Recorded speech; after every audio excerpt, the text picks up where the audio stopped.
Thank you all for being here, and it's a rarity for me to have a captured audience that wants to learn about restoring old windows, and my wife gets tired of me talking about it all the time. So having you here is great, thanks. I thought we'd break up this session into why you should restore your windows or repair them, and then we'll give you some hands-on how to do that. I'll take care of the why. We're going to have some notes coming in, but most of that is about the how-to, not so much on the why. Now, also, I should let you know, and I get calls all the time from people who call me up and say, I live in an old house and my windows are needing repair. I said, okay, what's your definition of an old house? Oh, it was built in 1960. Or I have some people say it was built in 2003, and they think that's old, and their windows are failing. So I would say virtually all of the windows that we work on were built in houses that were between 1880 and 1935. I've never done one before that time and never done one after that time. And usually when I do any kind of a presentation, I like to find out a little bit about you all and your skill sets. So I'm going to ask you how many, in terms of just handyman, kind of, would you consider yourself kind of a beginner? Like you can maybe change a light bulb and do a corky, you know, and okay, so we have some beginners, and then maybe an intermediate area where I'm pretty handy, but I can't reconstruct a whole house, so how many intermediates? And then there are those like Gary Stan who does it all. Anybody of that? Okay, we have one. So it's a nice spread. I guess the other question is, I see lots of things. I'm going to ask you, online, YouTube has how to fix double hung windows. And I'm going to tell you that I'm sort of embarrassed of some of the things that they say in those how-tos. They skip steps, they forget steps, they make it look so easy that you could do it in 15 minutes. It's not the case. And they actually skip steps, and they can, and I've seen windows that have been butchered. So I'm glad you're here so we can avoid some of that. I lived in an old house that was built in 1920, and I like windows to have fresh air, and that's usually, I think, why we have windows, right? But anyhow, I started over a decade ago fixing my own, fixing my neighbor's neighbors, and so on. So does this thing forward, or do I? I was like, you might just give me a. So why? And there are three primary reasons as to why you should be thinking about repairing and restoring your windows. It's the aesthetic value of them, the environmental, and the financial. And I'm going to go through each of those, and hopefully I'm going to be able to convince you after going through all that you should never, ever, ever do anything but repair or restore. And the Landmarks Commission in Kansas City used me as the determining factor on a historic area as to whether a window can be saved or not. And as Melinda said, the windows on Broadway, they were in pretty rough shape, but we can get those fixed. And I'm gonna tell you why, but next one is, let's talk about the aesthetic value. Come on, there we go. I have this in the wrong sequence. Did you skip one? Mm-mm. No? Okay. All right, the wood. I'm sort of passionate about the wood because it's from center-cut, old-growth trees. And the best way I can describe the difference is like plywood. You can go to the hardware store and get 3-ply plywood, or you can go to the store and get 7-ply plywood. Now, which one is stronger? Obviously, the 7. Well, in the trees that are grown today, has anybody driven through Alabama or Mississippi and seen tree farms? Okay, they are in rows like corn, and they grow them as fast as they possibly can. And because of that, the rings, okay, are very wide, and they give them fertilizer and extra water, and they want those things to grow so they can cut them up and chop them, you know. The windows that are built are made from wood that is as solid as can be because the rings are just that much denser. I think you can see that there's like 7, I don't even know, okay, good. There's like 7 rings here, and there's probably 3 to 4 times as many rings in that the wood from the old growth center cut trees. And we in the Midwest don't realize that trees are cut down maybe for furniture or whatnot, but not for windows. In fact, I have a gentleman who does the same thing I do in the commercial arena, and he was a distributor for Pella Windows. I probably shouldn't mention names.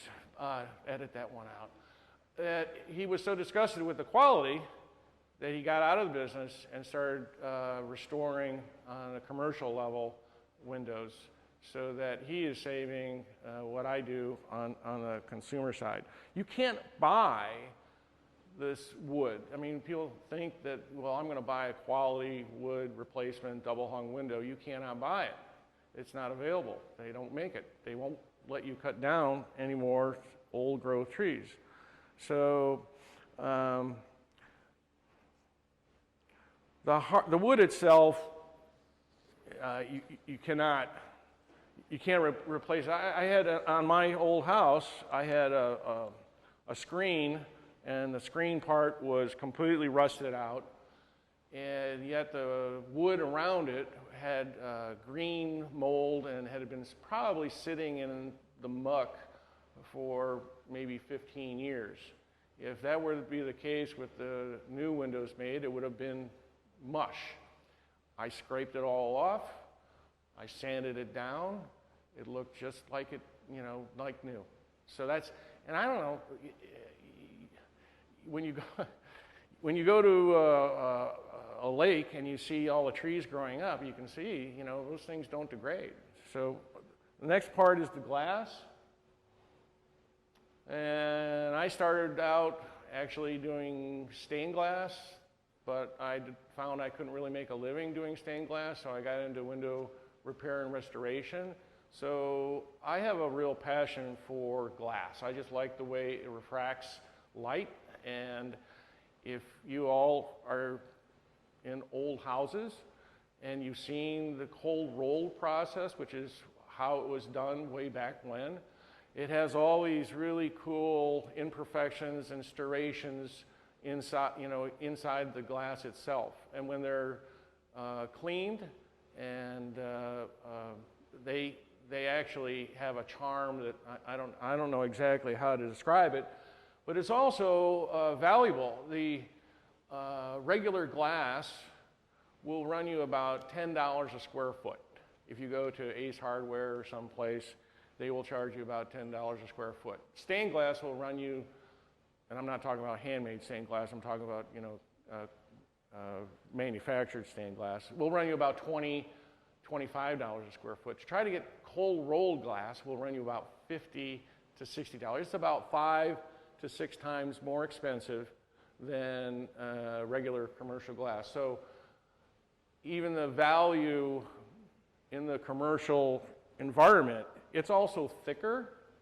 The other thing is, like you see here in this example, they're individual panes. And the new windows, you have, they put in one solid piece of glass, and then they have something that sticks in to make it look like it's single pane. So, and that's just for economy's sake. It's harder to do this. It's cheaper to do it the other way. A little tidbit of information, because I'm a nerd about glass. Glass is actually a liquid.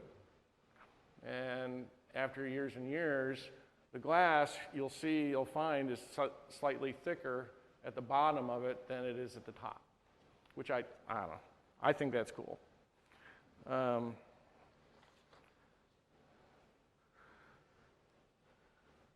Next is the brass, the hardware, the things that you pull on and the things that people throw away. Again, they don't realize, they're throwing away something really good. They throw away because they think the screws don't screw in anymore, or they have paint on them, okay? And Jason and I deal, and he'll talk a little bit about that. Probably our nemesis are over-aggressive painters, and usually not more than once, but, oh, well, if it was painted then, I think I'll paint over that, and I'll paint over that, and I'll paint over that. And eventually, those, the functionality of the hardware no longer works because they've been painted multiple times. You can actually take that brass fixtures off and put them in a crock pot overnight, and they'll come out fine. When we are fixing a window, we don't take the time to do that. We have a tool that knocks it off, and then we wire brush and nylon brush, and we get them, back to proper functionality. And so the brass and the fixtures and things, I also kind of have a passion for. And once they're cleaned up and polished up, they look pretty darn good, and they do work. And they actually work better than most of what you're going to get from the big box stores. And they're expensive too. I mean, to replace these things, I don't know, $30 for a lock and $25 for a pull, the good ones. You can go to the hardware store and pay $2.50 for the same thing, not the same thing, the cheaper version of it, and they usually don't work nearly as well. They're also solid, and I think they got a cool factor. Let's talk about the operational support system, the simplicity of it. Has anybody ever taken a window apart, a new one, and you see the guts of the support system? When I say support system, that's what holds the window up when you raise it or lowers it or keeps it halfway wherever you want it. The guts of the new windows are basically a series of plastic pulleys and string and springs, and they fail. We see it all the time, and there's really no way of fixing those because they're inside the chamber. The other thing about the new windows, because they're on a tension system, the further you pull up, the harder it is to get that window up. Okay, so as you're going like this and getting higher and higher, it's more and more difficult for you to raise that window. Although it's very simple in its functionality, the rope and pulley system with the weights, if the window weighs 10 pounds, you have a 5-pound weight on one side and a 5-pound weight on the other. So it's at zero gravity the entire distance that you are raising and lowering. So the resistance is exactly the same here, if you want to raise it a little more, as it was down here. It's always at zero gravity. As Melinda was talking about Gary, the reason you can do a fingertip pull up and down is because it's always at zero gravity. They're always in sync. And that's sometimes something you need to be careful of if you're replacing the glass, okay, or the weights are gone. We keep an inventory of weights just in case when we get into a chamber and there's no weight there anymore. So the other thing is, these things last and have lasted maybe 40, 50 years, and that was with old cotton sash rope, okay? And now, and then the whole thing was cotton. Now, when we replace the sash rope, it's a braided cotton around a nylon core, which means that these will last 2 or 3 times longer than the original sash cord rope that they used to make. I don't know how long our replacements would last, but I gotta believe it's somewhere in the neighborhood of 60 years. You know, I mean, it could be even longer than that. I don't know. I don't think I'm going to be around to find out, but I do know that they're stronger today when we replace them than what they were when they were originally put in. So the operational is very simple, and yet it's effective and it lasts.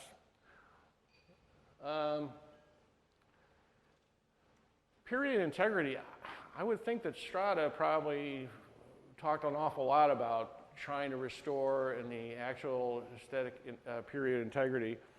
When you rip out an old window and they replace it, they normally leave the frame in there because it's easier for them to stick a replacement window into the original frame. What that means is when they're doing all their measurements and whatnot, you're going to lose about 15% of the size of that window, okay? Because they're going to put a frame inside a frame. So it's a smaller window. And to me, windows are sort of the eyes of the house, the face, and if you change that up, you're basically changing the aesthetic look. And I think even somebody with a semi-keen eye can spot a replacement window when they do it. Now let's talk a little bit about the environment. And this one is sad in some respects. I think to some degree that the replacement windows are a part of planned obsolescence. Last year, 25% of the windows that went into the landfill were less than 20 years old. And that to me, I mean, and these windows, if we talk about how long the wood lasts, they don't break down. They're once in there in the landfill, they're there forever.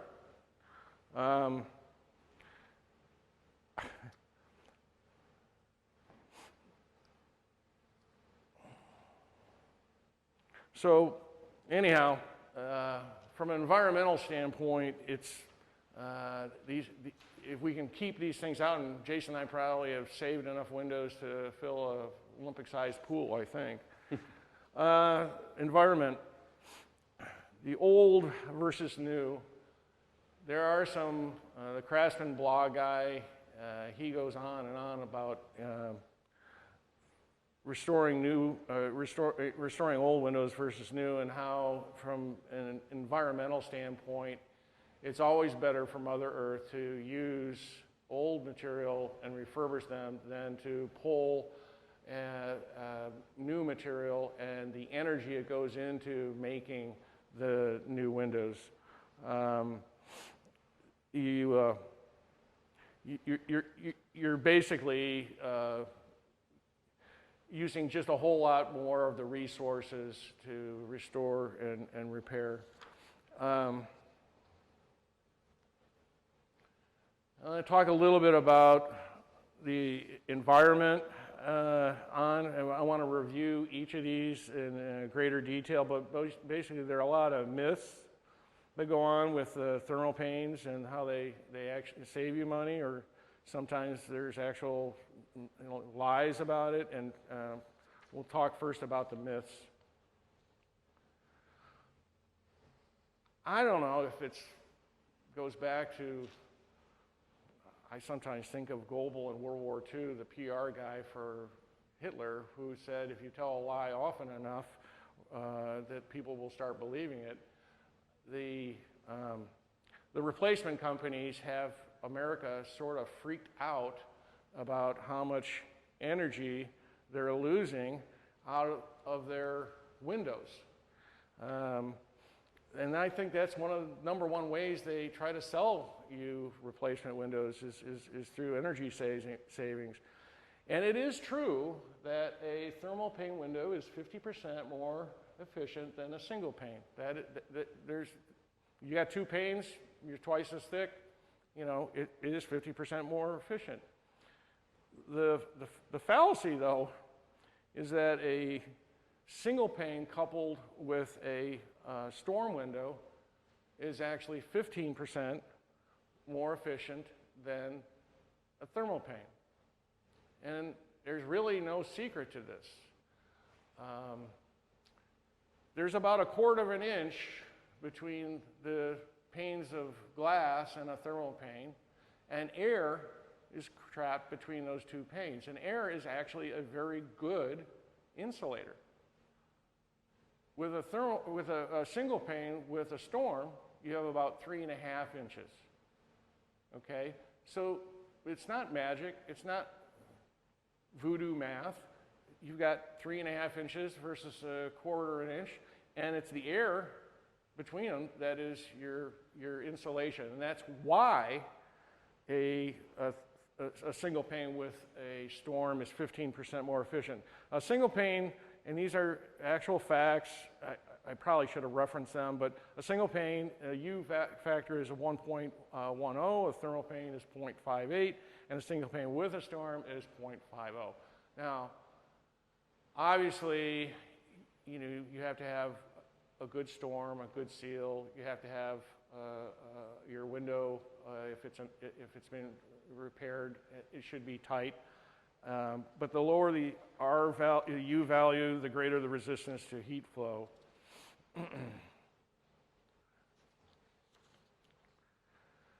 Some of the things that you're going to. Oh, I've got. Oh, did I miss one? Did you do? I think it's slides is the next one. Oh, go back. Sorry, one. you were still. Okay. There we go. Lifetime windows. I think they can get away with this because people don't live in their house very long, but also if you look at some of the fine print, you're going to find it's the lifetime of the window, but that does not include installation. You will be charged for reinstalling and the other thing is a thermal pane has a gasket, okay, that runs around the perimeter of those two panes of glass. And that gasket is made out of petroleum. And after about 12, 15, sometimes a little bit more, the gasket, especially if it's in the sun, will break down and it will fail. And I've had many calls, people call me up and say, I've got, a thermal pane and I can't see through it anymore, can you fix it? I go, no, I don't work on those windows. What happens, the condensation comes in, and then right behind that comes dust and whatnot. And the big factor is there's no way for you to clean a thermal pane window when the gasket has been compromised and air and dust have infiltrated. You have to replace it if you want to see through it. So some of the misdemeanors, has any of you had a representative come to you from a replacement window company and do some of their demonstrations? Anybody? No? They have a trick with a propane torch where they take a torch and they hit a single pane and then, you're supposed to touch it and it's really hot. And then they do the same with the thermal panes and they do it and it's not hot on the other side. Well, it wouldn't be hot with a single pane and a storm either, but it's one of the tricks that they try to use, or free drawings, and you see them everywhere. See them in hardware stores. I've tried to get them off of my inbox of my email, and I've even tried to send them to junk mail, and they basically rotate who they're sending it from, so they continue to send it to me, which I actually think is illegal. I'm not really up on the legalities of that, but if you start rotating and I'm trying to get rid of them, and it irritates me in particular because of the business I'm in. The easy financing is another thing that saddens me because there are a lot of people out there that have been told that these windows will pay for themselves in time from all your energy savings. And I'm going to show you some numbers here, and it's the one thing that's next on your handout, but The latest that I've seen, since I've been watching some of the TV and the Democratic National Convention, is they say on their TV that they make the process so easy that I decided I didn't need to go to any other company to make any comparisons. And I go, well, they just don't want you to. They don't want you to pursue any other avenue other than themselves. So no competition, you know.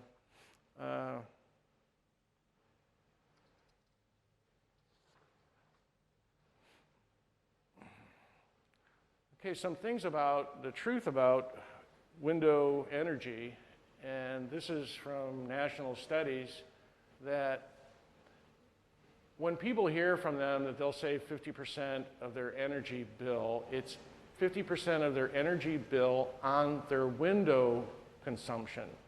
But windows, from a total house standpoint, only account for 15% of your total energy use.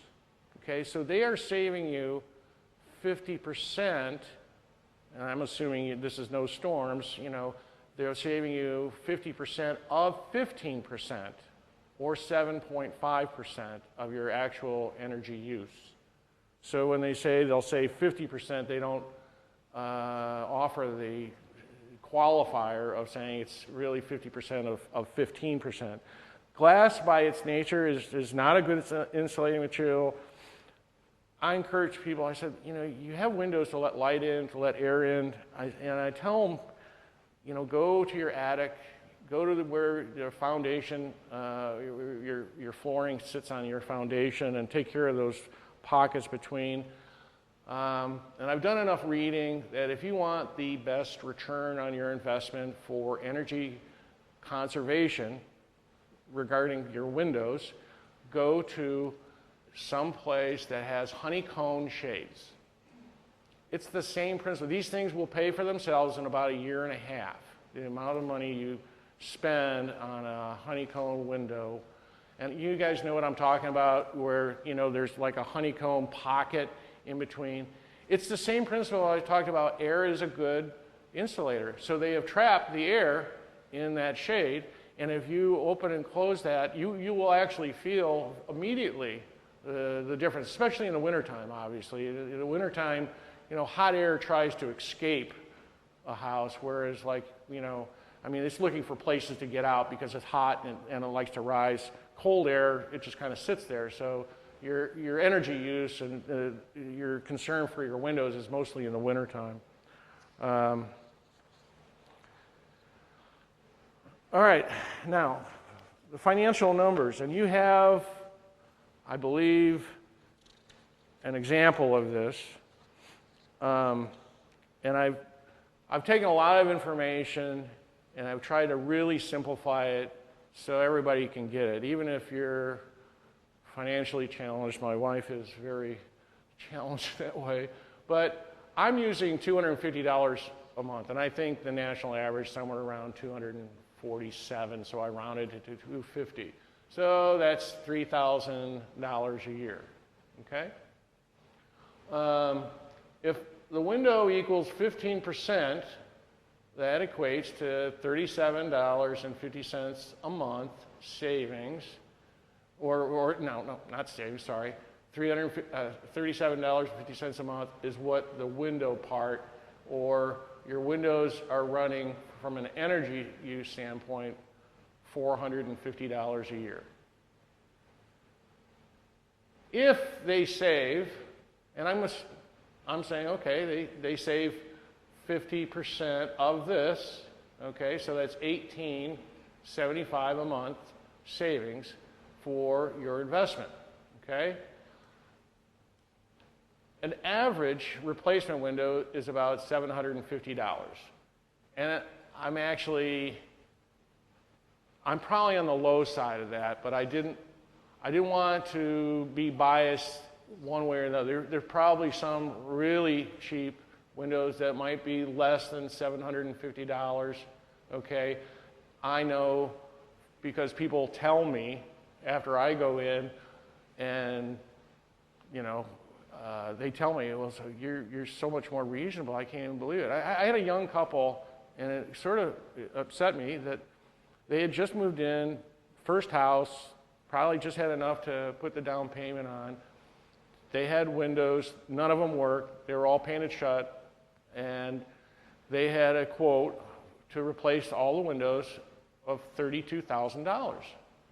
And that's probably about what they put down on the house, and I think a young couple, or and I think to repair all of them was $3,200. So generally speaking, I would say repairing is somewhere in the vicinity of 5 to 10 times less. But we'll get into some of those other numbers. But let's say you have 25 windows, okay? If they're a replacement, you have 25, and I think that's about average too. So your cost, and I'm trying to make this, on the low side. So you've got an investment of $18,750, and the average lifespan of a replacement window on the high side is about 20 years. Anybody want to disagree with that or take me to task on it? Because most of the time they say it's somewhere closer to 15 years. So I'm giving them the benefit of the doubt. So we're talking about a 20-year lifespan on it, okay? So if you save $225 a year times the lifespan, your energy savings is going to be about $4,500. Okay? To make up the net year payback of $18,000, you divide that by this savings per year, or it's going to take you 83 years of saving energy to make up for that investment right there. But if they only last 20 years, does anybody get it? Okay, so you'll never make up this savings or this investment through energy savings of the new windows you just put in, because they'll only last 20 years, okay? So you'd have to replace your windows 4 times, and then you'd have 4 times that investment. The numbers don't add up.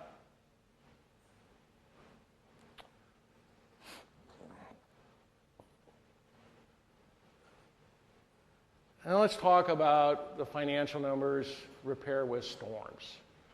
Okay, so these are the same figures that were on the other, your home energy is $250 or $3,000 a year, your window equals 15%, or this is the same figure that I used on the previous slide. I'm going to include the cost of a storm window, and same 25, so you've got that. Average repair of a window, about $185 times 25. So you have a total investment of $8,375. Okay, now, if you already have storms, and I would say, Jason, half of, maybe 2/3. If you already have storms, you don't have this part of the investment, factoring in, right? Everybody tracking? I'm looking for some nods. Oh, good. All right. We don't have any math challenged people here. Good. So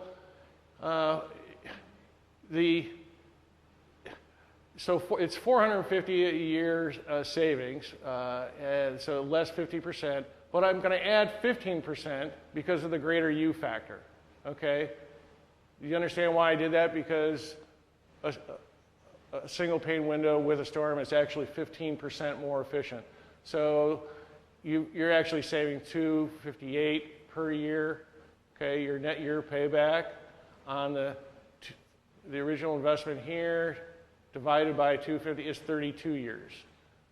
If you had a storm, the net payback would be 17. It would be half of that. 18. What is it? I'm challenged. 16. Anyhow, so if you have a storm, then your payback is even that much faster. And the other thing is, these windows have been around for 100 years, And it's all because of that good old wood and the simplicity of the SAS support system, the thicker glass. And after we've got new rope in there with the center core nylon, guess what? They're going to last a whole lot longer, and they're going to be easier to open and close even than the new ones.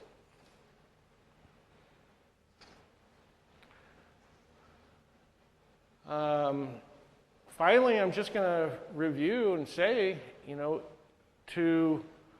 it's better to aesthetically, it's better environmentally, and it's better financially to repair and restore your old windows. It's that simple. Before I get into the how, I field any question any of you have, and I've got, I don't know if I have the answers to everything, but mostly about windows. Anybody have any questions about why you should repair and restore? Yeah.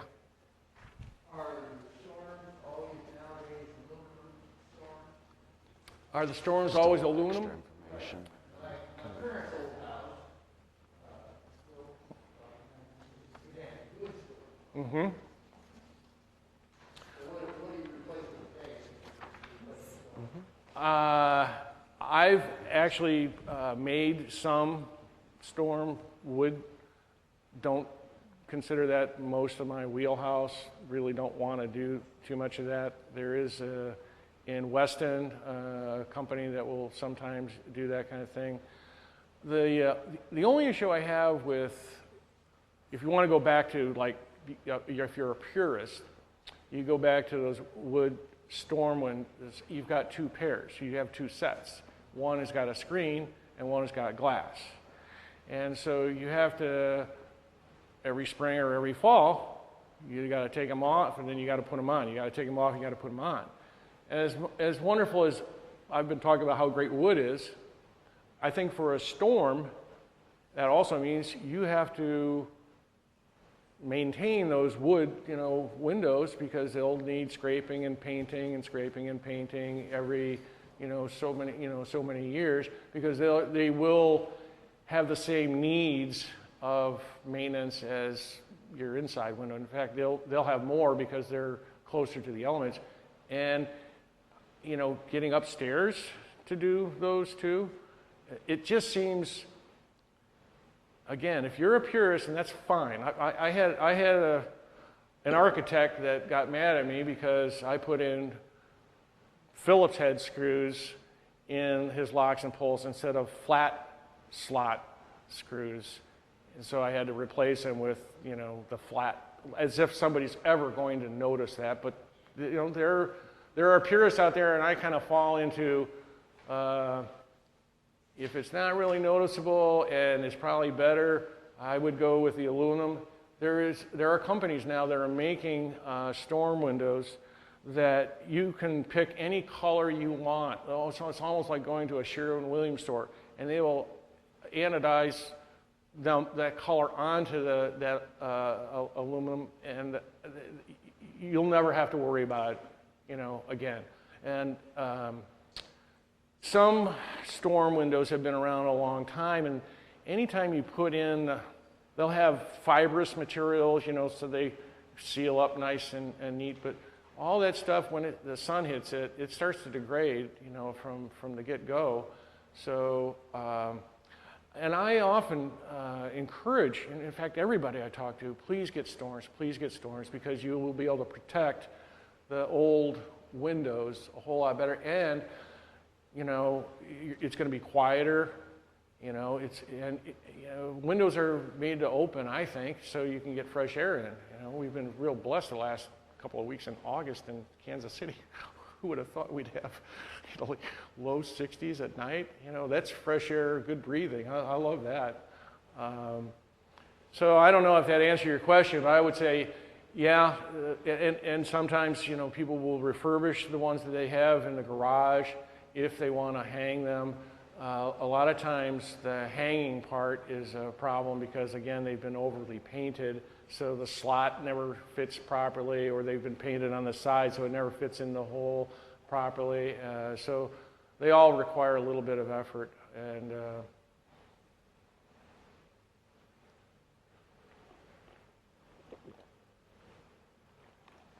are we good? Okay. I just want to give a small intro on the how before Jason gets started and starts giving you some more hands-on on these rope and pulley window repairs.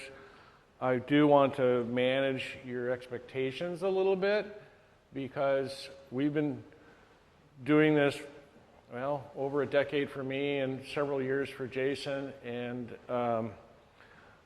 I especially for those who are beginners, and you not only need to have knowledge, but you also need to have a certain skill set or mindset even of patience and leverage.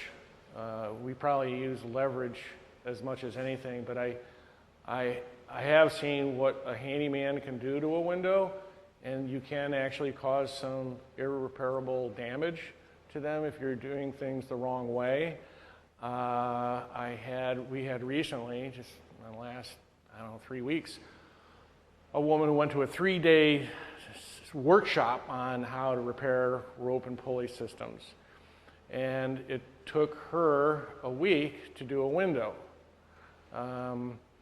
So when we came in and I did my window review, and I go room by room, window by window, and make all notes, and then I gave her my statement of work, and she said, "Oh my gosh, I don't want to do it. Please, will you do this for me?" Even though she had gone to a 3-day session. So you're going to be here for a little bit longer than an hour or so, and I would say, if there's a rule of thumb, every time Jason and I do a window, we learn something, and we have seen hundreds and hundreds, and because they're all weird and quirky, and there are lots of what I would call unexpected, oh my gosh, where somebody has come in from when those windows were originally installed, and somebody has done something to them before we get to them. So oftentimes we're having to deal with somebody doing something they probably should not have done. And they're definitely not all the same. But anyhow, you want me to go on any more? Do you want to take it from here? Or? It's up to you if you've got something. I don't know what you had. Oh, you've got all our. I'll just do this one thing, and then I'll let you start with the equipment. Sure. All double hung windows are not the same. That is, they don't have the same metal glides. They don't have the same. There are variations on the theme, and there's always, like I said, they each have various degrees of need too. Jason's going to get more specific on that, but I will say that if it takes us 3 hours to do a window, only about 15 minutes is devoted to the actual re-roping of attaching the windows back to the weight. The rest of it is all about preparing it. I guess a good analogy might be a good paint job. Anybody ever had a bad paint job done where they didn't do any preparation? And I honestly, I had one time where we used a vacuum cleaner because we send out a lot of chips and paint and everything when we're going through it. So we were vacuuming all the time so we don't make a mess in a house. And as I'm vacuuming, I literally vacuumed the paint off of the sill. It came right off. So obviously that had not been prepped, it hadn't been sanded, cleaned, primed, anything. So I guess what I'm saying is that to do a window restoration or repair properly, it takes a lot of prep and a lot of effort prior to us ever doing the re-rope portion. So if you're a patient person, that'll pay off, and if If you don't try to over muscle something, because a lot of what Jason and I have to do is know how much pressure or leverage we have to use to get something done. So I guess you and I are going to swap places now, and I'll be pressing the buttons. Sure. All right, folks, thanks for having us again. We like to get out and talk about this, and I'm not the best public speaker, so bear with me. Scott's a lot better at it. So we're going to start with some of the tools that we use. The most important tool is the oscillating tool. This is Dremel, makes one of the best ones here. It's not the same as like a reciprocating saw. It's very different. It moves back and forth side to side versus forward and back like a reciprocating saw does. So a reciprocating saw doesn't do the same thing, won't get you the same results. This one's model is MM50. You can get it at Home Depot. Lowe's probably has them. They're $140 or so. It's not really a major investment, but you definitely got to have that. Some of the other tools are the blades for the Dremel. There's a sanding pad, which I love. You'll have a blade that's for wood and metal. This is for some of the parts where you'll need those small nails and things that you'll need to cut through. That one will cut through those. The wood blade for cutting pockets into the side to access the ropes. That's your big one. And then also a scraper blade. They have one, this is a rigid scraper. It works much better than the flexible scraper. So you definitely need the rigid scraper. Moving on, just a cordless drill. I use a corded drill. You could use a battery operated, whichever one. I like this better for my wire brushes. I think it has a little more power than, say, my little dinky little dinky cordless drill. But if you have a heavy duty, big DeWalt cordless drill or something like that, you can use that to interchange. Hand sander, orbital sander, very important for sanding down the window stops, the windows themselves. So those are your main power tools. Let me make sure I'm not missing something here. Shop vac, we use, I didn't bring it with me, fairly heavy duty shop vac. One that has a bag and the filter canister is your best bet. Otherwise you get dust everywhere. Even with just the bag, it's sucking the dust up and blowing it right out the back again, so you're not doing any good. So make sure you got the filter and the bag.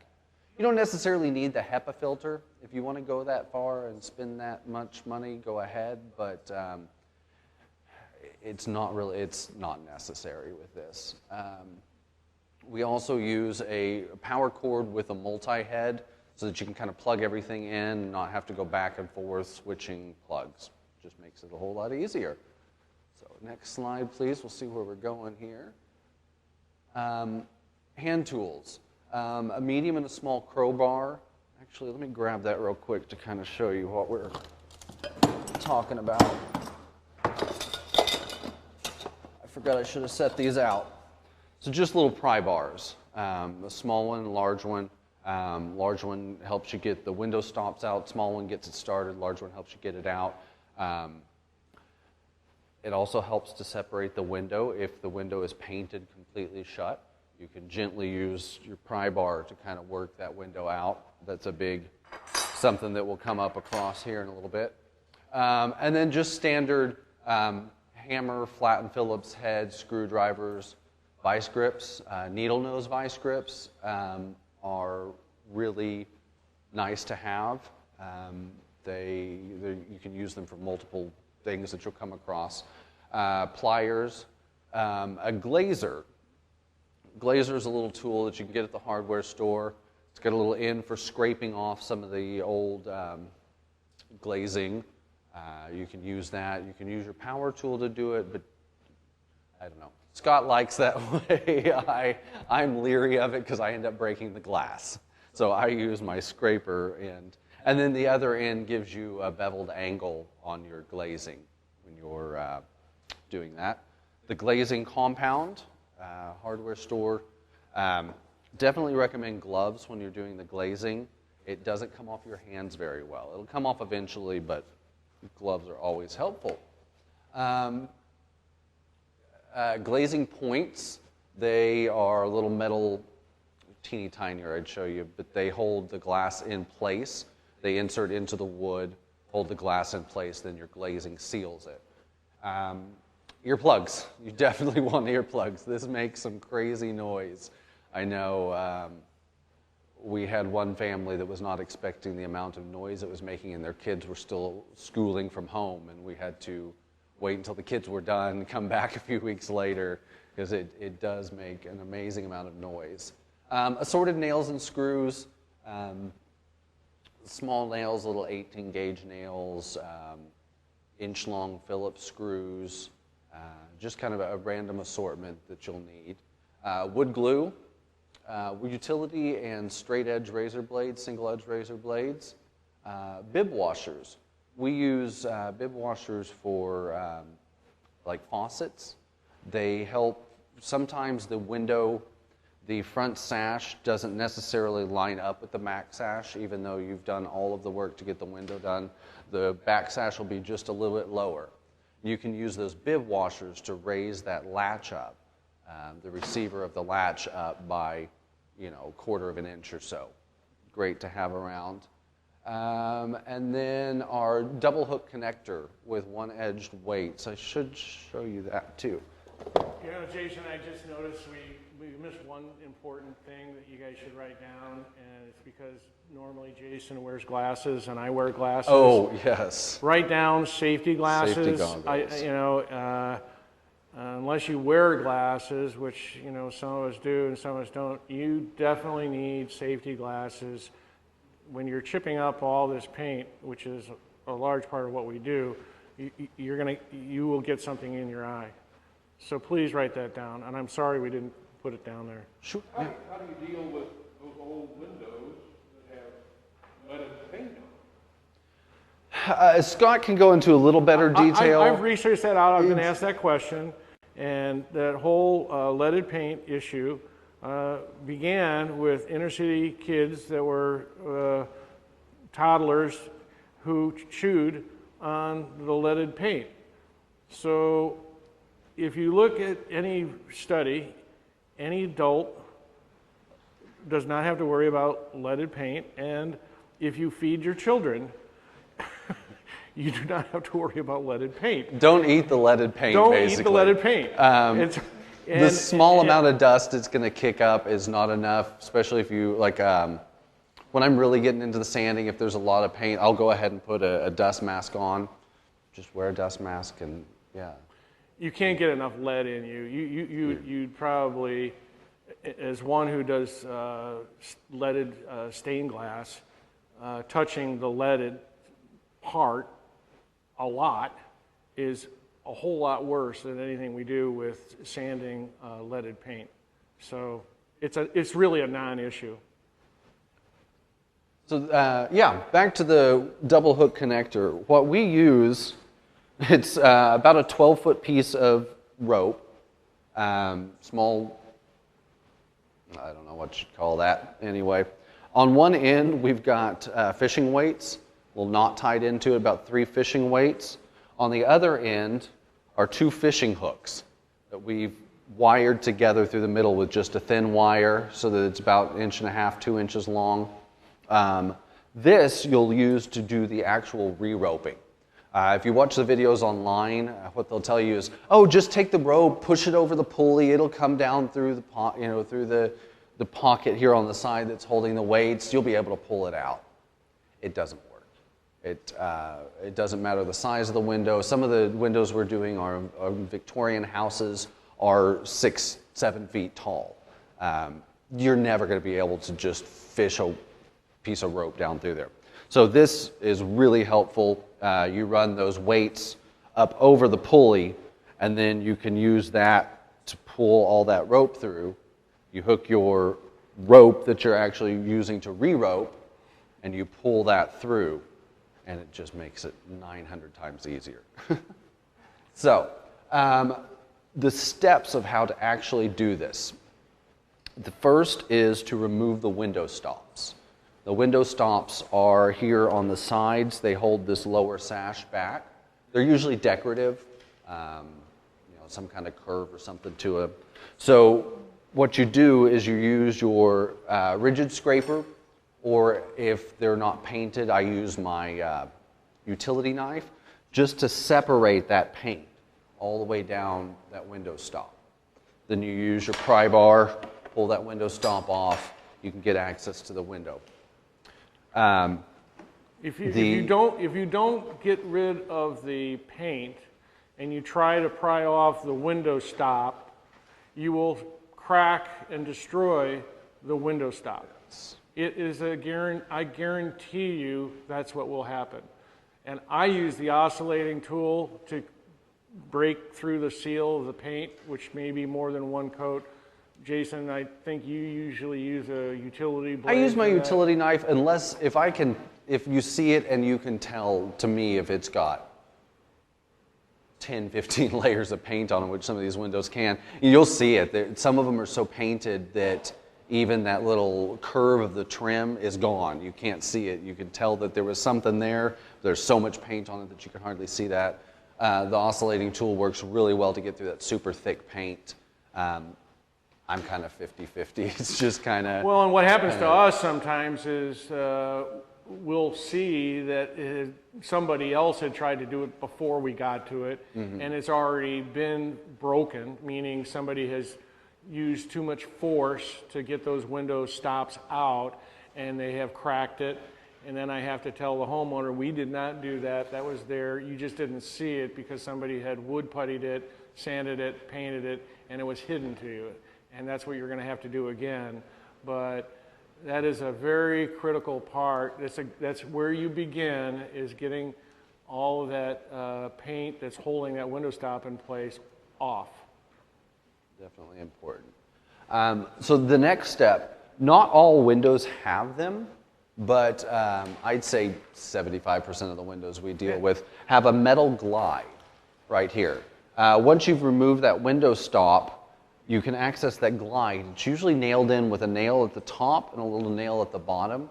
And that's where that metal blade, that wooden metal blade that I was talking about, that's where that comes in handy. You can slide it behind the metal glide and get those nails out. When we take a break here after a while, if anybody wants to come look at this window, you're more than welcome to come take a look, kind of see how it's put together with those glides. I have seen videos where online where they just say, "Oh, just pull the window out." Okay, and so you destroy the glide, and we call it a glide, but it's also a glide, and it acts as a weather strip. Okay. Because it's harder for the wind to get around into that slot and back through, so you don't have the draft. And a lot of people talk about old windows, and sometimes we see that they're not present anymore because somebody has destroyed them. So we keep spares in our shop if they need and that's where these came from when I made that. Those glides do come in different configurations too, but they're usually also full of debris, paint, and always a mess. So once you get that window out, it starts into the major work, and the major work that we've discussed is getting the paint off. People paint those glides. They paint this lower glide, especially a lower piece of this. It's always painted. Someone has painted that in, and maybe not necessarily on the inside, but the outside. Your outdoor painters love to paint this little edge here. And like I said, come up, take a look at it. You'll see what I'm talking about. So you remove the paint off that outside, get all the paint off the inside, get all the paint off the pulleys. This is using that rigid scraper blade again. You'll come up here and you'll get all the paint off the pulley, off the surrounding metal of the pulley. Basically, if there's paint on it, take it off. If it's not wood, take the paint off. One of the reasons you want to take the paint off the pulley valley, that there's a valley inside that round thing, okay? The more paint you have in that valley, the higher the likelihood that the rope will ride high, okay? If the rope rides high in the pulley, it's got a higher possibility of falling off the pulley itself, okay? So you want the rope to ride low, so, you know, a large part of our job is getting through all those crevices and getting rid of all that paint, and we'll start, go ahead. Oh, that's okay. That's Well, all I was right. going to say you start with the blade, and then I'll use a wire brush next, and then I'll use a nylon brush next. Yeah. Just to get all of that paint off of that pulley, or Yeah. So we use, like he was saying, we use a wire brush and a nylon Nylox brush. The pulley itself, once you get the paint off, you'll use your wire brush to get that last little bit of paint and crud off of it that the rigid scraper doesn't necessarily get off. And then the Nylox brush polishes it up really nicely. Makes it look really nice. Gets all of the last little bits of gunk off of it. Same thing on the glides. You'll want to run your wire brush across those glides and then sand them. So using a sand block or a block with some sandpaper wrapped around it, once you brush those wire glides all down, sand them down so that they get nice and cleaned up, get all the gunk and years of dirt and debris off of them. Yeah, so we talked about wire brushing the pulleys. walk through all the edges that we have to see. Yes, I'm gonna use my cheat sheet here as we're going, because I made a cheat sheet just to remember what we're doing. So when you're sanding the glides, the metal glide, well, I guess actually let me go to just sanding with your orbital sander. So using your orbital sander, you will sand off the back side of the window stops, take all of the paint off that back side. Usually it's thicker at the top because people paint those windows when they're shut. So you've got years and years and layers of paint on the top of that, not so much on the bottom. But sand all of that off at the inside of the stop. On the window itself, the actual window frame, you'll want to sand around the edge here. I'm going to kind of, I don't have my mask on. Go ahead and pass that around. But if you guys want to take a look there, you'll see how much thick paint is on that. You'll want to scrape and sand that off as best as you can to kind of get that to where it's functional. Usually the paint is on the inside and the outside. And take a look at that one on the inside, the green side, which is actually the outside of the window. It's missing all of its glazing. We'll go over kind of glazing here in a minute, and I'll show you how we're going to fix that. But you can see where the glass is exposed on the edge of the window. There's nothing holding it in. So you'll sand the inside of the stops. You'll sand that window itself. And then, am I missing something? I don't think I am. Nope. So that sanding there is one of the more important steps. I'd like to add that what we're trying to do is get these back to the way they originally were intended. And we see a lot of times somebody's tried to put some bit of insulating, weather stripping. I've seen socks. I've seen, and this bottom part of the window has a notch that is to fit inside of this, just like the glides here, okay? And when Jason was talking about a lot of times they paint in the back side, so what happens is you can't push this all the way down because paint is disturbing it, okay? We oftentimes, either this part has fallen down, okay, so what people will do is stuff stuff in between here instead of solving the problem of what goes on up here. So we oftentimes have to release, the top sash. I don't know if I'm getting ahead of myself, but sometimes in this first step, if this has fallen, okay, down, then we have to release it, usually both on the inside and on the outside. And we usually put ourselves through the window and reach up behind to release it because it's been painted on the backside as well. Yeah, that's my favorite part, especially. No, it's not. No. Oftentimes you're leaning out like this, and all the debris and stuff is falling in your face. Yeah. That is not my favorite part. That's one of those that's not the glamorous side of doing these windows, but sometimes it's necessary. And yeah, like he was saying, that's if this upper sash is separated down, you'll see a gap at the top, or here where the latch and where the latch is supposed to meet, it will significantly not line up. You'll have an inch or two. That's usually because that upper sash is... I want to tell my favorite story. Sure. We had a client that in their bedroom, they told us that there was a particular draft on this window, and they had stuffed rags and socks and everything where this top sash was down about 2.5, 3 inches, like that. Okay. So obviously, you would notice, this, but they had a valance that went across, and so their solution was to stuff.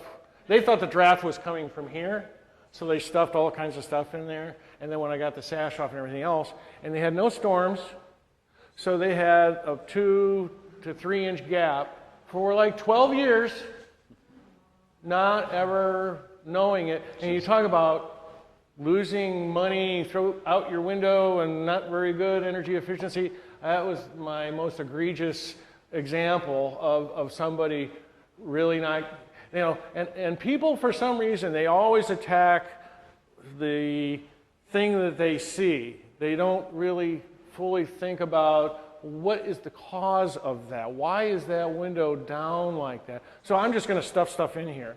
And the same is true with, am I not getting that right? There we go. Anyhow, the same is true with down here. Sometimes it's this, sometimes it's stuff under here that's causing it from not closing and not having this lock and these be level. Sometimes it's because this has been neglected for so many years and it hasn't had a storm. What happens in the wintertime is this will get cold, right? And then it freezes up. It gets ice on it, right? And then the ice melts. And then it freezes and melts and freezes and melts, all through the winter, year after year. And ultimately what happens is you start to get a bowing of this cross piece in the back. It will, as good as this wood is, it can't stand, 100 years of neglect. So sometimes this bows and we have to replace that whole piece. Mm-hmm. So, next. Once you got everything wire brushed up, cleaned up all of the metal. That's a great little picture. So, if you're lucky, in the side here, behind the window stop and behind where the window rides, you'll see there will be 2 screws or something. It's obviously that a piece of that wood has been removed. That's the pocket to access the weights. If that's not there, you'll have to make a pocket. Your wood blade with your oscillating tool, you go in there and you remove 8 to 12 inches, depending on how big the window is, I'd say 6 to 12 inches, of this side. There is a parting bead in the middle between the windows here. You can use that as the edge for the up and down cut, and then you make a horizontal cut, top and bottom, at an angle though. So you're taking out a wedge of wood so that you have that angle to screw back through. I like to call it like you do the top of a pumpkin. Okay, you know how you angle that? It's just like the top of a pumpkin. Same thing, you're just doing it top and bottom horizontally. That gives you access to the weights. Pull out the old weights, get rid of the old rope. Most of the time, the weight for the upper sash, the rope has broken and it's just sitting down in the bottom of that pocket. Take that out. You want to get that out of the way if you can. If it's not coming out at all, just push it to the back and lean it over so that it doesn't impede that front weight. Once you've done that, you'll screw that pocket cover, well, you'll re-rope it. Spray some silicone on the inside of the pulley in the 2 openings on either side, just a little bit there. If you come up and look at this window, you'll see it runs through basically a giant nail. There's a nail that runs through the middle that holds that pulley in place. Then you use your little double hook rope, pop that through there, use your, this is 1/4 inch, like Scott said, it's a nylon coat, it's a cotton coated nylon rope, and that's what you'll use to re-rope your windows. Once you've got that done, let's see here. While you're pausing, I want also you all to understand the original intent of the double hung window, okay? Which basically, this is before air conditioning, this is before storms. Okay, so the original idea behind these was to have hot air going out the top and colder air coming through the bottom. And it created a natural circulation of air, and that's why they invented or used the double hung windows, if you didn't know that. Now, and that's why I'm keen on storms. We have air conditioning, we have storms. So the top sash serves today really no function. And I think 2 or 3 times, maybe, we've been asked to do the top sash too, Navy Pures.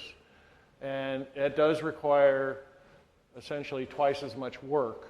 So most people, being budget sensitive, they just want us to make sure that this one is functioning. They don't care about the top one. And usually, like we were saying, if this top sash has fallen, we try to release it and get it back into place, not having to re-weight it, but then we get some really long screws and we screw it into place so it will never fall.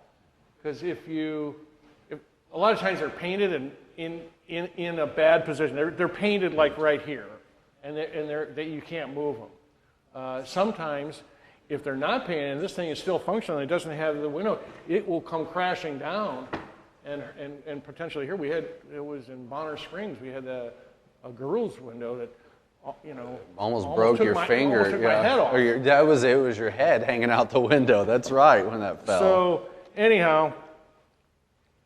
Yeah. So once you've got the weights re-roped, you'll replace that pocket cover that you've just cut out. And then you're in the home stretch. Once you got that done, that's the hardest part. Actually, really, to me, once you've got everything cleaned up, that's the hardest part. The re-roping, like we said, is 15 minutes of the hour-and-a-half long process, at least for us.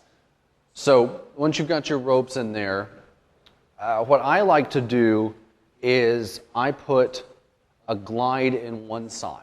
I put one side of the glide back in. Then you will reattach your window. Down the side, can we go back to that photo or move on to that next photo? Oh, okay. This one? Yeah. So here in the side of the window, there's, I forget that we have this window sitting here. There's a little trough and a circular hole. You will, on the inside of your rope, tie a knot on the inside at the bottom. That'll fit into this little hole, and that's where your rope sits. When there are glides, you'll have to tack that rope back away from the glide. It's towards the back of this hole. You'll tack that knot in there as far as you can. Otherwise, it'll catch on that glide. And that's kind of one of my, I'll get to that once you get back in, once we get a little farther. Always test the window before you go putting the stops back in and putting it completely back together with the final little bit. As if those catch on that glide, it's really kind of annoying to get that all back together and get those glides on there, pull it up, and then go to close it, and it goes, choom, choom, and it won't come back down. So once you've got you put your glide back in, put your ropes in. And then this other glide on the other side, when you put the window back in itself, you'll stick that glide in there. You'll stick it in the side of the window and slide that whole thing back in. And then you can tack it top and bottom. Once you've got that done, basically you're going to wax it. Oh no, I forgot to wax it before we put the glides back in. So either way, you'll wax up here behind where the rope will be. You'll wax those glides, waxing and siliconing them. The silicone helps kind of lubricate that and also breaks down that wax a little bit, makes the wax a little easier to spread. So you'll do that both sides, top and bottom. You'll wax the side of the window itself and then wax the inside of the stops where you've just taken all that paint off. Basically anywhere there's friction, anywhere that window is going to touch something, you'll want that waxed. Yeah, once you get it back in there, get the other glide in the side, get your nail in the top and the bottom of that glide to hold it in, put your stops back in, and you are done. Well, if the glide or the window feels a little wonky, meaning it's got a little too much slop, okay, then we'll use cardboard and cut it to the same size of the glide to add a little extra tension and to keep it moving properly up and down. Yeah. The other thing, if your windows don't have the glides and they rock back and forth, which is usually pretty common if they don't have the glides, you'll be able to take the window and it'll go clunk, clunk, clunk, clunk back and forth. These are window controls, or we call them butterflies. You can get them at the hardware store. You put one of these on one side of that window, especially if it's a smaller window. If it's a really big window, you'll probably do two, one lower, one higher. Wax those as well. That'll kind of wedge that window back into place. That's what they're for. And you put them on the window itself. Now, I've seen them put on the sides. So once it goes past that, it's not functioning anymore. So you put it on the window, you don't see it when it's on the window, and it continues to hold tension because you put it on the window all the way through the whole functionality of it. So put it on the window. On the window, not on the frame. If it's a small window like that, you put it, one is sufficient, and you put it in the center. You can't put it in where there's a hole on the side, so you usually wind up putting it just below where the rope hole is. And if it is a tall window, then you really, for steadiness, you'll have to do it at the top and the bottom. Right. Sure.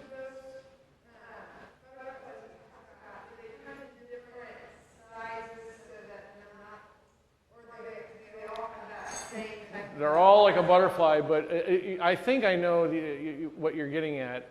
They all have degrees of space, need. So we kind of, I guess our sixth sense, we kind of know where that is, and sometimes we smash them down. They're flexible enough that you can smash pretty much where they are. So it kind of depends on the gap. If the gap is really, really big, we probably will hardly do any smashing of that metal butterfly. If there's a smaller gap, we'll smash it down so that it has still some spring, but we can still get the window into the chamber, into the. Does it make it off center in the window? Not enough to notice, unless if that gap is really large, you can put one on both sides. I'd say if that that gap is over a quarter of an inch, you can put one on both sides. Yeah, because if there's so much of a gap, then the window stop won't stop the window. In other words, if the gap is wider than this, okay, then you got a problem because this thing will just pop right out. So yeah, to Jason's point, if it's a really wide gap, we'd put one on either side. Yeah. Mm-hmm. Well, I know that was really quick. I'm sure there's a lot of questions. What questions can I answer? I don't think we're quite. Did I miss something? No. Well, we went through. Yeah, I kind of went through the reassemble. We can go back through that again. You'll wax, like we were talking about. You wax the side here, you wax those glides, you wax the side of the window itself. That's it. Yeah. Oh, well, actually, inside of the stops where you've taken off all that paint. So those are kind of your 4 wax points. We talked about putting silicone on the pulley. I do that before I rope it. I think it helps make that pulley function better if you silicone that inside of the pulley there before you put that rope in. And when I say that, I'm talking, the pulley is U-shaped. I'm not talking about inside that U where the rope sits. This would be on either side of that. You'll see a small gap on either side of that U-shaped pulley. You'll silicone either side of that. Let's see, and then, yeah, we go back into installing the window. Like I said, I start with the left side. I don't know, doesn't really matter. But you put one side of your glide back in, and then you install the window from there. Before you put those stops back on, especially if you have glides, check the functionality of the window. Make sure it comes up and down. Like I said, especially that knot, if you don't have that quite in the right place, it'll catch the top of the glide. And you'll know it because you'll get the window open and all of a sudden it sticks about halfway down. So you just go back in there, reposition that knot, get it farther down in the hole or farther to the back away from the groove for the glide. It might sound kind of silly, but I'd like to emphasize at the very bottom where we're talking about using the original nail and original nail hole. And, you know, the window stops are made out of usually hardwood, like an oak. You know, we see mostly that. And when you back out the nail, if the nail is all rusty and doesn't look like it's going to work or function anymore, then you'll replace that nail. I highly recommend that you pay attention to, you know, where those nail holes are and try to match that window stop back up so you're nailing back into original hole, because when wood gets to be 100 years old, it gets very, very hard. And trying to nail into a new hole, making a new hole into that old wood is very, very difficult. So if you're taking your window stop out, when you're putting it back in, try to nail it right back into that old hole. Now sometimes window stops don't even have nails. Sometimes they have screws where you just unscrew it, and even the better the windows, believe it or not, there's a huge quality of construction on old double hung windows that go way back when. There were some really good ones, and there were some not so good ones. And the same is true with the pulleys. There are some pulleys that are really good and some that are not so good. The ones here, they've been sandwiched together. They've got a nail through them. Not too great. Others are solid brass. They fit in against it. Some have a little cover over I think it's for air infiltration. You know, and you can only get a rope through when it has a cover. The ones that have a wood stop with a screw, they knew that you were going to have to get into that chamber at some point. Okay, so you just have to unscrew all of those, and they usually have a grommet with a screw into it. But like last week's job, they have painted them repeatedly, so you have to get rid of every little bit of paint inside the slot in order to back that screw out. Mm-hmm. There was another point I was going to make about the different kinds of quality, but I can't remember what it was I was going to say. I don't know. Well, we have different kinds. I mean, there's different kinds every of weights. window is different. Every home is different. Okay, let's talk about this. You know, there are some people that think that chains are better than rope, and the same guy that took exception to my Phillips screw head versus a slot, he wanted chains. And to me, chain is got as big a likelihood of kinking and therefore you can't use it anymore. Plus it's noisy. I don't know why anybody would want to go with a chain. So I'm a big advocate of using rope versus a chain. People think a chain lasts longer. I don't think a chain's going to last any longer than these new nylon core rope. Plus these things go around the wheel. Oh, I know what I was going to say. In terms of quality, it has to do with the pulley. Some of the windows we worked on don't even have a pulley, okay? They have an insert that is like a hard oak insert with just a little slot, and it just the rope just kind of goes over that wooden insert instead of an actual pulley. So it's even more important that we clear out all of the friction and the degree of paint inside that little hole. And then we also, just on those, not on normally, we'll actually wax the rope because of the friction that the rope has going over just a slotted hole, basically, is what it is. It's, you know, a slotted hole going over oak. But you can get pulleys not at the hardware store, any hardware store that I know of in town, but you can go online at, I think I have that in your resources page where you can go to antique hardware parts.com. I was like, it's House of, I can't remember what it is. I think, do you mind if I take a look at that sheet right there real quick? There are a lot of times in the bathrooms where, you know, back in the old days, there were only tubs, there weren't showers, that we will also replace the glass with a textured clear glass instead. And I think we did that at the house on Broadway, you know, where, okay, I can't remember, was it the whole thing or just the top or just the bottom? I think we did the top and bottom of that We did the one. top and the bottom? Mm-hmm. Yeah. Okay.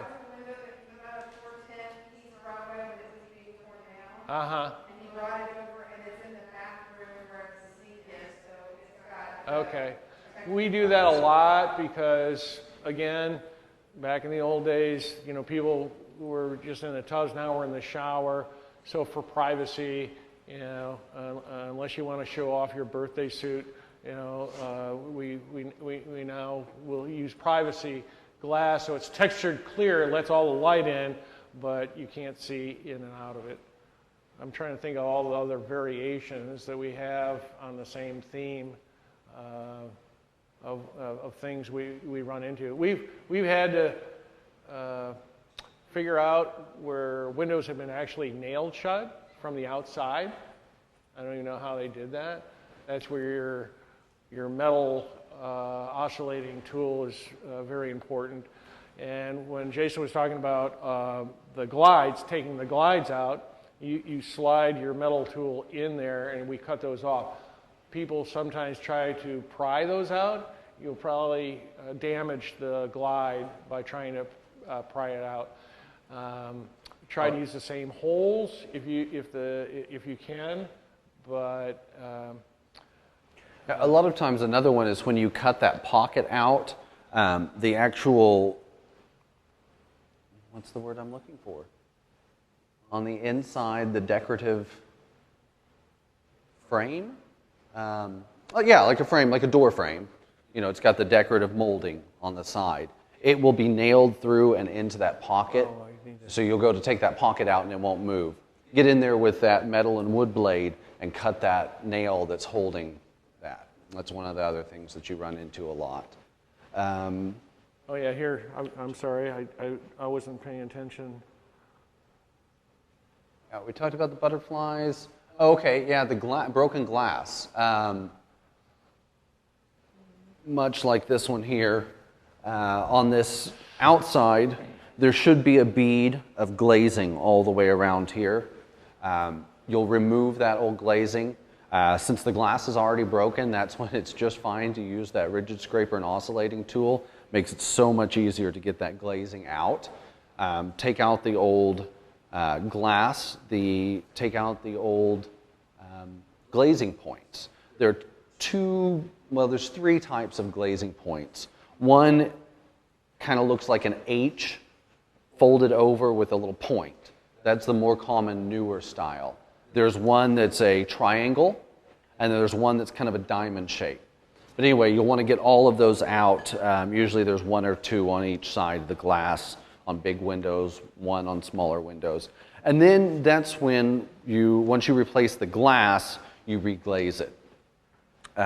There is also on the top of this window, when you're measuring for that piece of glass, there is a slot across the top here that's basically 1/8 of an inch, roughly. I'm so glad you brought that up, yeah. So when you're measuring the distance top to bottom of the window, you measure from the edge here where you took that glazing off to the edge here, and then add 1/8 of an inch so that you get that piece of glass fitted into the slot.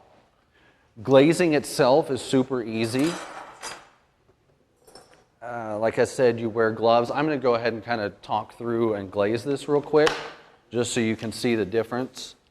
It's real important, you know, that top part that Jason was talking about, that little slot, that is usually on the bottom sash, not necessarily usually found on the top sash. Right. And it is really important that you get that really cleaned out. Otherwise, when you go to put your glass back in, if something's stopping it, then you won't be able to get it fitted into the space well at all. So it happens where people have glazed, but they forget to glaze that top 1/8 of an inch slot, and the windows will rattle. It'll sound funny. So that's a really good point. Yeah, and then backing up a little bit, once you've got all that glazing, the old piece of glass out, sand along the edge here. Get everything off as best as you can. Glazing compound looks kind of like silly putty. It should be about the consistency of silly putty, maybe just a tiny bit softer. I opened one the other day and it was about the consistency of toothpaste. That doesn't work very well. Scott likes it a little softer than I do, but that one was just, you picked it up and it kind of ran out of your hand. That didn't work very well. The main thing about glazing, I think, is it's got to be warm. And as Jason's doing right now, he's warming it up in his hands. And we don't even do any glazing on windows when it's below 50 degrees. It won't be, you can't apply it fast enough and get a nice smooth finish on it if it's not warm. So, you know, your hand is pretty warm. I've even put it in front of a heater in the wintertime in the shop. It's really, really hard to work with it when it's cold. And the other thing is, please, please, please, nobody use caulk, and understand the difference between caulk and glazing. You do not use caulk on windows where it's supposed to be glazed. Caulk is almost impossible to get a nice smooth bead on it. It actually doesn't last as long as glazing, and if you pull caulk off, it can damage the wood. Now, one of the things that some people say is you should use boiled linseed oil before you put and apply the glazing on it. That's because the glazing supposedly draws oil from the wood, but 100-year-old wood, you're not going to draw any oil out of it. And, you know, to avoid, and I quite frankly, I mean, you know this, but if you use any kind of a Danish oil or some kind of oil on a piece of wood and then you try to paint over it, it doesn't work. So I don't even really understand how some people say in doing a glazing job on a window, you're supposed to use boiled linseed oil first. It does not make any sense to me. I don't have any scientific information to even deny it, but intuitively I say, you know, use the glazing, forget the boiled linseed oil. The main thing is to make sure it's clean. I mean, don't be glazing on top of old crumbly glazing. Make sure that it's as clean as you can get it before you apply the new glazing. Yeah, yeah. So I'm just, basically you take that glazing, start working out a little snake of it, and run that snake down the edge of the glass. I use my fingers. Other people will use the edge of their glazing tool or a chisel. Where did I put that? And come in here, and as you push that in, as you're rolling out your little snake of glazing. Once you've got that in, you just take your glazing tool, you hold it. This end here that's pointed almost makes the perfect little 45-degree angle. That's what you want, is that little 45-degree angle to come in here. And this is not very easy to do without this moving. You run that right down the side here, and you'll see that it makes a nice little 45-degree angle. And I'm just going to I'll leave this little extra bit here, so if you want to come up and take a look, you'll see that there's going to be some extra you remove off the edge of the window here and then off the glass itself. Several weeks. So if you're having painting done, you'll want to give it at least 2 weeks before you paint it. It kind of forms a skin on the top, and then it'll take a month, maybe 2 months or so for it to actually As soon as fully it gets dry. the skin, then you can prime it, and you should prime it. You should Definitely prime it slightly over the edge of even where it touches the glass, because that protects the glazing, and it, you know, that is a tool specifically made for glazing, and I don't know whether you use that most of the time or some of the times. I don't use it because I like just a regular chisel, partly because I found that some windows are wider, some are deeper, so that tool is for a standard, you know, pretty much 45-degree angle. I like a chisel, and I just chisel it down based on how deep it is, and the angle on old windows sometimes isn't always the same. Sometimes it's a very narrow chamber, especially on the cross pieces. Sometimes along where the frame of the window is, it's very deep. I mean, we've had some windows, Jason, where, you know, it's like, what, 1.5 inches of Yeah, there have been glazing, some that are really deep. Some of the big old windows have a ton of need, and you know, so I like using just the flat tool. It works for me. Whatever works for you guys. But you have the option using that. Yeah, tool sometimes if it seems like that little angled end, I don't always use that. I mean, that's what you're supposed to use. That's why this is made this way.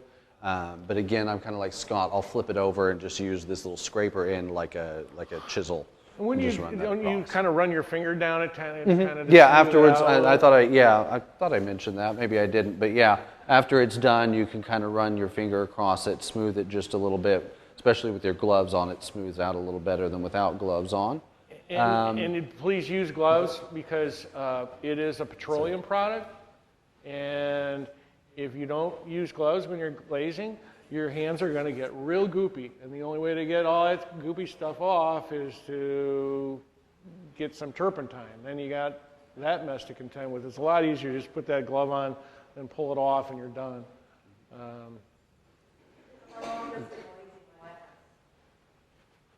It should. I mean, it should last. The glazing that's on this window. I want to make up an answer on that. I don't know. I mean, the glazing that's on this window, like these two pieces, has been on here for 100 years. However old these windows on.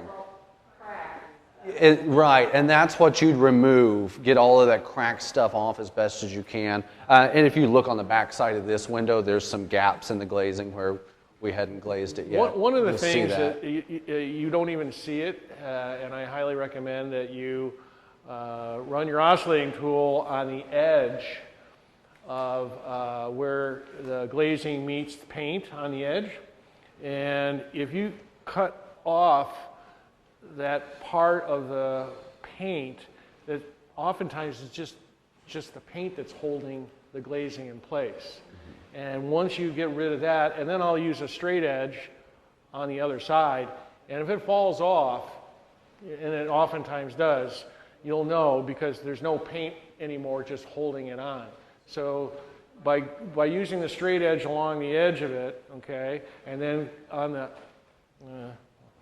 Straight edge along the glass, because you don't want to touch the glass with that oscillating tool. It will break. right here, okay, that's one side, all right, and that's what I did. Actually, so we could demonstrate this, I used my oscillating tool to come along here, and then I went like this with a straight edge blade, and it fell off. So the only thing that was holding the glazing on was the paint. And that's what you don't want. I mean, you want the glazing to hold it. And the glazing points are there to hold the window in case the glazing fails. So that's the only reason for glazing points. It also pushes in. Now, a lot of people will say you need to put a bed on the other side where this glass fits in this. I say that if you get all the paint off and you have a nice flat surface, that's all you need. Because when they put the little putty, I'm talking about on the back side here, when they say put glazing on as a bed to set the glass on top of, that means you haven't done a very good job getting rid of the paint, okay, the old paint. So just get rid of all the old paint around there, and this thing fits flat, and it's glass on top of a flat piece of wood, you're fine. I mean, that's just, I mean, sort of, you can do it either way. If you want to put a bed down and add another step and try to make sure that that's real clean, then you have to then you have to push the glass into that bed, and then you have to clean it on the other side. And by pushing it in there, I think you also have the possibility of breaking the glass. I mean, glass breakage in our business, it's not recommended, and yet it happens. And if you don't do certain things right, and that's why Jason is a little more cautious than I am, that he didn't like to do that, you know, using the oscillating tool to get rid of the paint. He'll do it more meticulously and scrape it off. I seem to have the ability to do it without breakage. I don't know if, Oh, no, go ahead. What, any questions that we could answer currently, or do we? House of Antique Hardware, that's the website. It was on House of Antique Hardware. Neither of us could remember that one. Yeah, but some sources, we have oldtimewindows.com, Windows with an S. I haven't fixed that yet. So our logo says Old Time Window Repair and Restoration. But I figured that was a little much for people to type in. So I went with Old Time Windows when we created the website. Jetaloom is a Kansas City company. They do storms. I've taken... Oops. We broke a storm once, so I took it over there, had them fix it. They do full storm installation, basically. Westport Glass is where we get a lot of our textured glass, specialty glass. They do regular plain old glass, but it takes them forever and it's kind of expensive. If you just need a pane of glass to fit one window, as long as it's not more than about 36 inches, Westlake Hardware. You can go there, they'll cut a piece of glass while you wait, you're all set. Bob Yap. Bob Yap is out of Herman, Missouri, I believe. Mm-hmm. And he does restoration of old homes and businesses there. And he is a great source for information on how to repair windows. A little better than the Bob Vila videos. he's a little more informative. The Craftsman blog, that guy's really, I kind of like it. It's fun to get on there and read. He does all kinds of different repair and restoration around the home. It's just kind of fun to piddle around on. And then Historic Kansas City, they have some information on repairing and resources and some of the regulations, historic regulations. I think they've got some of that kind of information on there too. If you're wanting to be incredibly official about your restoration projects. Yeah. Oh, hey, look. There's one of those doors. That's one of the doors over there on the house on Broadway. Yeah. So I would say if there are any questions right now, we'd be happy to answer them. If you want to come take a look at the tools and windows, we'll hang. Yeah, go ahead. That piece of metal that you said you put inside, Uh-huh. well, how is the airflow? I mean, can you air leak, can that happen if you're using that? It's no worse than it was to begin with. The biggest thing in that case is your storm windows. Your storm windows are going to add that second layer of insulation and help keep that airflow out. You get a little the more. other thing, Benjamin Franklin partly attributed his long life to the fact that he really liked fresh air. And even in the dead of winter, even way back then when you were warming houses by wood, he would keep his windows open so he always had a source of fresh air. And you want some air infiltration into your home. So again, it's this hyper concern of, we're losing all this out of our windows and we've got all this air coming and infiltrating us. It's not costing as much as you think. It's not as big a issue or problem as some people want you to think, and you actually don't want a house so insulated, even in the dead of winter, that you're not getting any fresh air in there. Very true. So yeah, I think that's about all I've got for right now. I'm trying to think if there's anything else. Oh, another important tool, a step ladder. I should have brought mine to show. I love the ladders that fold out and have the little tray at the top. Have a couple little holders for your screwdriver, something to set some things on. I set my whole ladder up as like I have all my tools set up on it so that I could just reach over there and grab each tool as we go. Scott does the same thing. But yeah, a little, 4 or 5 foot tall step ladder is definitely something important to have. I think I'd also like to emphasize that when you're estimating where to make your cut into the side wall, the top, that pumpkin top cut, it's sort of guesswork as to where the bottom and the top of that is going to be. And it depends on the size of the window. So these only take about 3 pounds because it's a teeny tiny little window. We've had some windows that had tandem 2 weights on each, back to back. So, they could be that high. So if your target is to try to find the hole, because that's what you're trying to re-rope, then just try to make a good estimate, good guess. I would say the average is about 7 to 9 pound weight. That's your middle of the road size that you want, to be, if your weight is down here and it always usually sits at the bottom, then maybe the top of the weight is going to be about right there. Does that make sense? Clear So you have to adjust where you're going to make your cut to get into the chamber.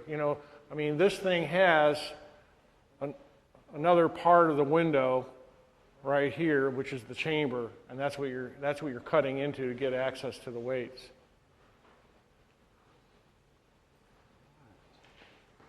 I think that's about it.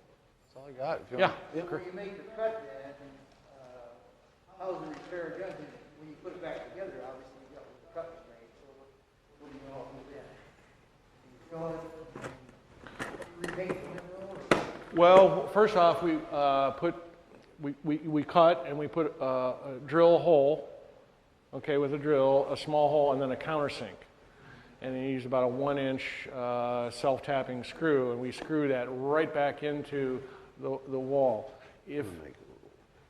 So when they come up and see it, that's kind of... That's the exact opposite way, Jason, Oh, did I do it upside down? but do it the right way. Here, I was leaning upside down and doing it upside down. You did it There again. we go.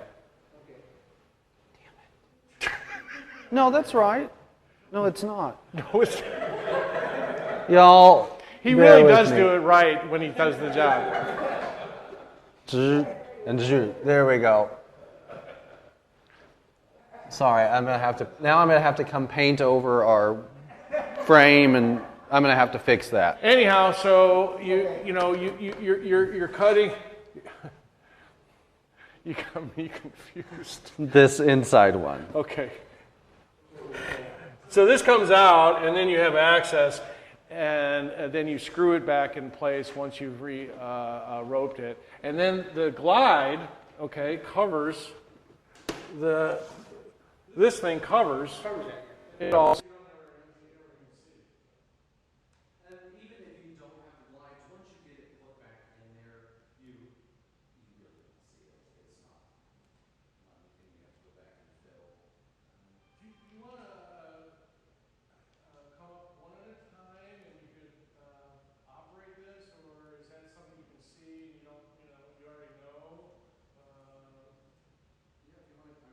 Does anybody want to try doing a glazing on their own, or can you give it a go? Or? Somebody needs to, so we can videotape it.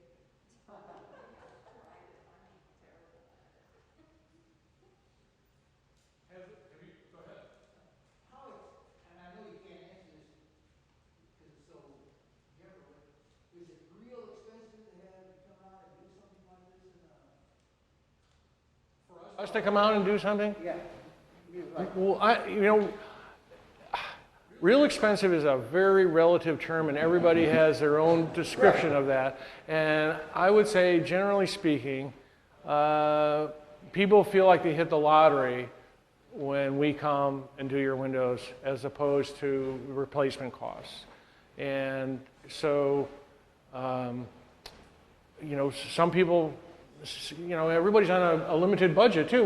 We have some houses that have 3 stories and 2,900 square feet on the 3rd floor, okay? And they have 16 windows in their sunroom alone. So they had us back 3 times. They do the sunroom this time, and then next year, we're going to do these 3 bedrooms, and next time. It's a rare case that we have a house that, well, we had one on Ward Parkway, but you can imagine it's Ward Parkway, had 80 windows in it. And that was a really big, fairly expensive job for us. But we do very modest houses, we do in-between houses, and we do, the big, large mansions. And we're doing one, we're talking about glass sourcing, we're doing a Victorian on the northeast side of Kansas City. And I had to find a source for curved. Have you ever seen, those Victorian houses that have the turret? And we had to find a source because out of 12 windows, they only had 1 glass pane that was still intact. All the rest had been broken. So we had to find a place that could do the curved part of, which means they have to heat it to get it to that curve, and it has to be perfect because it has to fit the frame. And I found a source using my contact that does the commercial grade stuff. So that's expensive, But for the most part, when I use those figures I'd say $185 is about average. And we have a flyer. If you guys are interested in having us do something, we have a flyer that we can send to you, and it tells you all the services we provide and kind of benchmarks on the costs. And I go out and look at them to see the degree of need. If you have windows that are easy accessible, they haven't been overly painted, and I look at each of those, and I have a sliding scale based on what I see. And a window can run anywhere from $140 per window to $225. So it depends on the size of your window and the project size. What question then?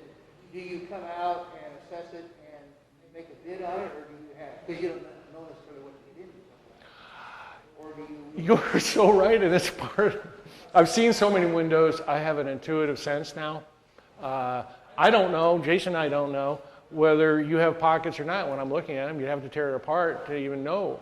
I do know that most of them don't have pockets. And that's what kills me about all these videos that you see on YouTube where you just unscrew this and you pull the pocket out and they're not there. I guesstimate sometimes, and sometimes I would say for the most part, you know, we'll go through, if we do 3 windows, 2 will go pretty smoothly, and the third one will be a problem, challenge, you know. So every third window, I kind of know I'm going to have to stop and do something different or do something unique, or we're going to have experience some kind of hold up in getting through that one.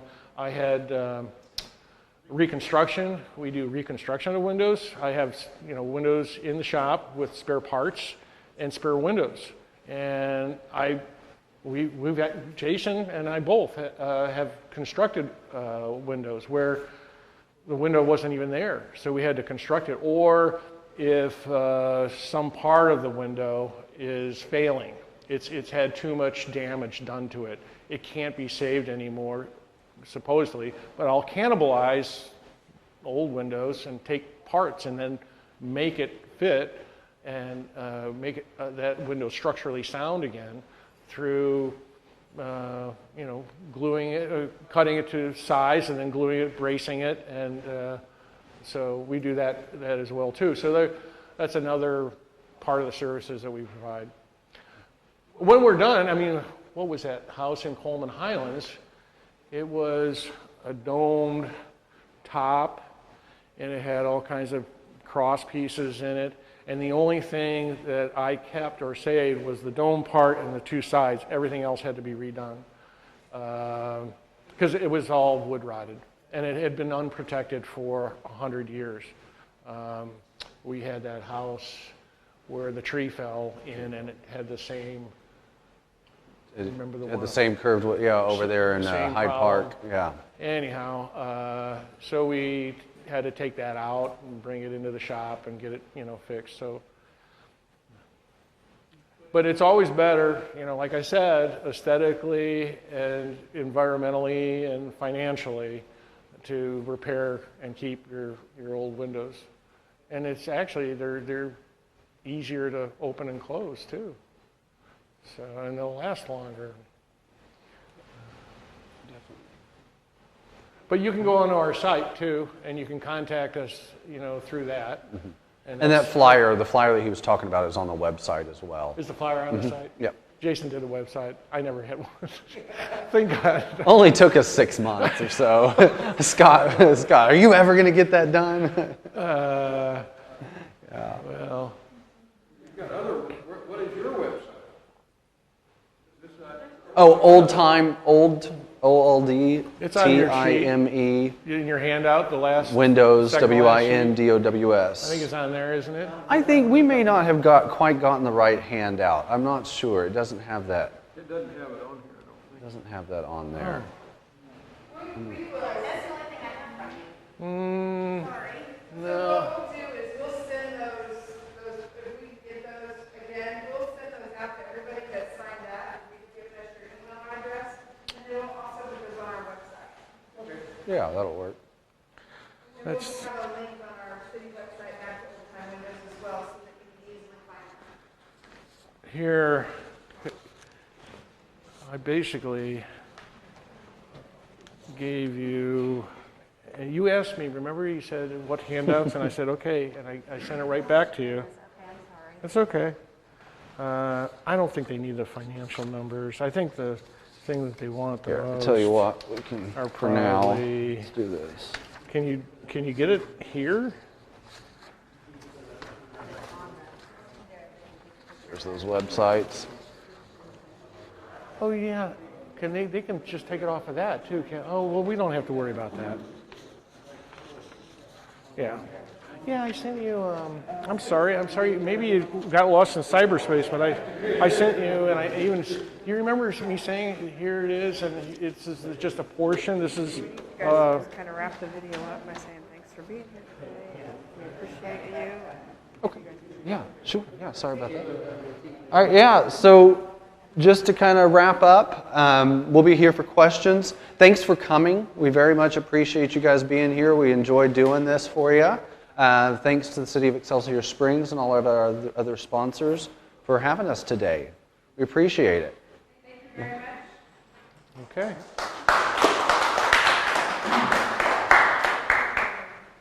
Thank you for being here. Sure. We're off the air. You should have a check from us. You should have gotten it. I need you to cash it right away because I have to be able to have I'll do it. You're going to give it to me.